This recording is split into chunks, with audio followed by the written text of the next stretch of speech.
저러디 두리아 강세 마술이시가 선생님 안녕하세요. 선생님 안녕하세요. 디 강세는 더 맙시 바래. 디 강세에 디 사발리고 파맙시 바래. 선하다음에 저는 저너가 더 쟁이입니다. 쟁이입시 바래. 저는 쟁이입니다. 하나 맞아 지디어가 두고 또 메이산이라. 저는 쟁이입니다. 저너가로 쟁이입시 바래. 학생입니다. 학생입니다. 정답입시 바래. 학교에 갑니다. 학교에 갑니다. 장구 또 바래. 학교에 갑니다. 하나 맞아 정답입시 되려 잠으로 장구 또 바래. 학교에 갑니다. 선생님께 인사합니다. 선생님께 시아마고 인사합니다. 누사 바래보.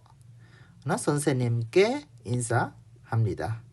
선생님께 인사합니다. 시아마고 누사 바래. 선생님 안녕하세요. 선생님 안녕하세요. 서로 말해 정희씨 안녕하세요. 이러면 시아마가 답변 누사 바래보. 너 선생님 안녕하세요. 호가 별라이도 호가 시아마가 니비라마 정희씨 안녕하세요. 이러면 변 누사 바래보. 저는 정희입니다. 하나 저는 정희입니다. 학생입니다. 학생입니다. 학교에 갑니다. 학교에 갑니다. 선생님께 인사합니다. 선생님께 인사합니다. 하나 시아마고 누사 바래보. 나 디마토나 저는 깨가 자로 저노로 뽕만 소리시 하나 지라도 뽕만 소리시 에게 한테 소리 어떠ဒီစကလုံးကိုမှာဒီမှာ선생님လို့ပြောထားဖြစ်တဲ့ကြောင့်မို့လို့အမြင့်တုံးတဲ့ပုံစံဖြစ်အောင်လို့ကျွန်တော်တို့ကကဲဆိုပြီးတော့မှတုံးထားတာဖြစ်တယ်ပေါ့နော်에게 한테ကျွန်တော်မြန်မာလိုပြောနေဆီယာမအောင်နှုတ်ဆက်တယ်ဆိုရင်မှာဆီယာမခိုဆိုပြီးတော့မှကျွန်တော်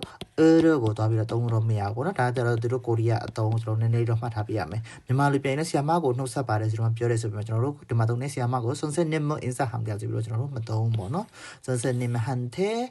인사합니다ပေါ့하나 선생님한테 고ဆိုပြီးတော့မှဘာသာပြန်လိုက်ရင်တော့ကိုလို့ပြန်တယ်ဆိုပြီးတော့ကျွန်တော်တို့ကတွားပြီးတော့မှကျွန်တော်တို့မြန်မာလိုကိုဆိုပြီးတော့မှ order ဆိုပြီးတော့တုံးလို့အဆင်မပြေဘူးပေါ့နော်ကျွန်တော်ဒီ 에게 한테 တုံးပြရမှာတရားရောက်ကိုနှုတ်ဆက်ဆိုရင်선생님에게 인사하다 하나 다음에 선생님한테 인사하다 이렇게 써야 됩니다 다음에ဒီမှာဆိုရင်ဆရာမက하나ကိုထကြီးလေးလို့ပြောတဲ့ကြောင့်ကျွန်တော်တို့ယူသေးလေးစားတမှုနဲ့ယူသေးလေးစားတမှုနဲ့ကဲဆိုတဲ့အတုံးကိုတုံးထားတာပေါ့ 에게 한테 게တူတူပဲဒီမဲ့ 에게 한테နဲ့ K နဲ့ပေါ့နော်ပုံမှန်အသုံးဆိုရင် 에게 한테 ပြီးရင်ကိုတကြီးလို့ဆိုရင်ကျွန်တော် K ဆိုတဲ့အသုံးသုံးတယ်ပေါ့ဒီမှာဆိုလို့ရှိရင်선생님ဖြစ်တာမဟုတ်သူ K ကိုသုံးတာဖြစ်တယ်선생님께 인사합니다ဟာဆရာမနှုတ်ဆက်တယ်ပေါ့နော်ဘာသာပြန်လိုက်ရင်တော့ go နဲ့ပဲပြန်ရတယ်ဆိုတော့ကျွန်တော်ဒီ go ဆိုပြီးတော့မှ error တုံးလို့မရဘူးပေါ့နော်အဲ့ဒါလေးတော့မှတ်ထားပေးရမယ်선생님께 인사합니다 다음에 선생님한테 인사합니다ပေါ့이렇게 써야 됩니다ပြီးရင်အဲ့တော့ဘယ်လိုနှုတ်ဆက်လဲဆိုတော့선생님 안녕하세요ဆိုပြီးနှုတ်ဆက်လိုက်တယ်선생님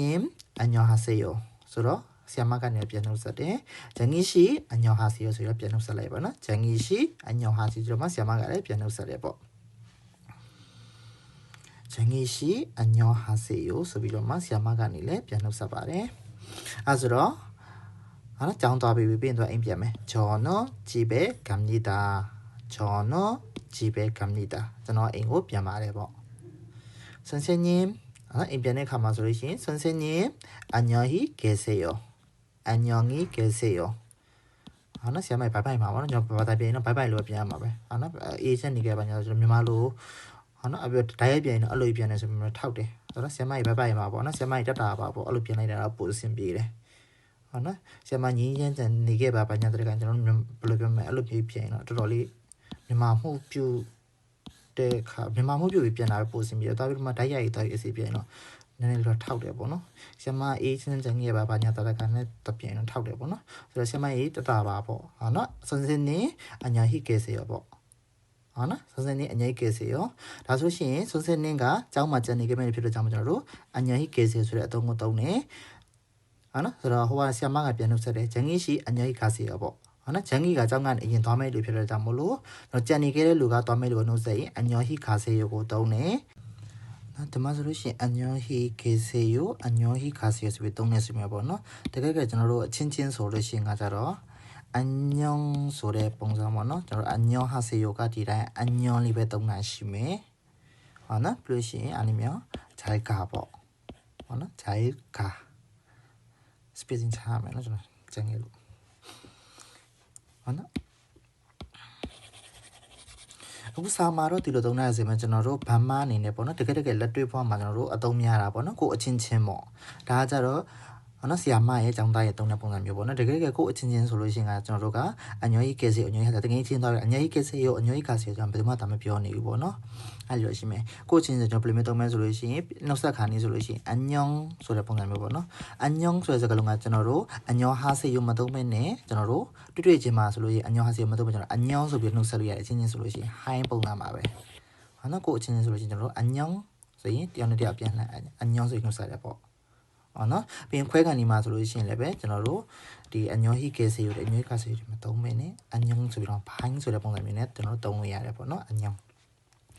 နဲ့နှုတ်ဆက်ရင်သုံးမသုံးလို့ရှိရင်ဒါမှမဟုတ်ရှင်ဂျိုင်ခါဆိုတဲ့ပုံစံမျိုးသုံးလို့ရတယ်ဟုတ်နော်အညောဂျိုင်ကာဆိုပြီးတော့နာမည်ခုလုံးတွဲပြီးတော့လည်းသုံးလို့ရတယ်ပေါ့နော်အညောဂျိုင်ကာလေးပြသုံးနေပေါ့နော်နော်အားလေးကကြတော့ကျွန်တော်ဒီနေစီပေါ်မှာသုံးတဲ့ပုံစံမျိုးလေးပြပြပေးတာပါစာမာကကြတော့အညောဟီကေဆေရောအညောဟီခါဆေကိုတင်နေဆိုပေမဲ့လည်းနေစဉ်မှာတော့အညောလို့ပင်ချိုင်ကာတို့အားတွေကအသုံးများတယ်ပေါ့နော်